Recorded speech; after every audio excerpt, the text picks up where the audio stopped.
വിശന്നാൽ വിഗ്രഹം മെലിയുമോ? കോട്ടയത്തെ തിരുവാർപ്പ് ശ്രീകൃഷ്ണ ക്ഷേത്രത്തിൽ വിശ്വസിക്കാൻ പ്രയാസമുള്ള ഒരു ഐതിഹ്യമുണ്ട്.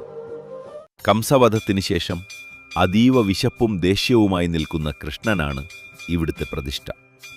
ഒരിക്കൽ പൂജയിൽ താമസം നേരിട്ടപ്പോൾ വിഗ്രഹം അല്പം മെലിഞ്ഞതായി പുരോഹിതർ ശ്രദ്ധിച്ചു. അതിനുശേഷമാണ് ഒരിക്കലും ഭഗവാനെ വിശപ്പോടെ വിടാൻ പാടില്ലെന്ന കർശനമായ നിയമം അവിടെ ആരംഭിച്ചത്. അതുകൊണ്ടുതന്നെ പുലർച്ചെ 2 മണിക്ക് ഇവിടെ നട തുറക്കും.